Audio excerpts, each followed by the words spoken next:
Hi, so today I'm going to be going over from the College Board's official study guide for the SAT, Practice Test 4, Math Calculator number 24. So we're definitely getting into the more medium level problems, and this one actually involves geometry. So I'm going to kind of review a couple things. It says in the circle above, segment AB is a diameter. That means it goes through the center of the circle.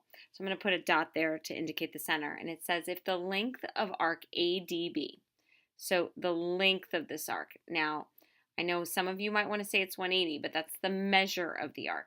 So I want to find the length of the arc, which is a part of the circumference of the circle. It says that the length of the arc is 8 pi.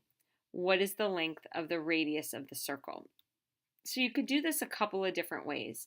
You could say to yourself that because that's the diameter, then it is half, 1/2 of the circle, so of the circumference of the circle. So if 8 pi is the length of the arc, then 16 pi is the circumference, okay?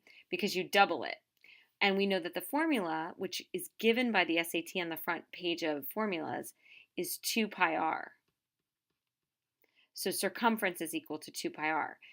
So I can set 2 pi r equal to 16 pi to find what I'm looking for, which is the radius of the circle. So in this case, the pi's really don't matter. They kind of cancel out for themselves, and then I would divide by 2, and I would get a radius of 8. So think about that. If I was looking for the circumference and I only wanted half of it, I really would take half of 2 pi r anyway, and that would give me pi r, which would be 8. So then the radius would be 8 if I checked my work there. So hopefully that was helpful and a little bit of a nice review for geometry. And we call this length of arcs, and we also dealt with areas of sectors when we learned about this in geometry. All right, have a great night.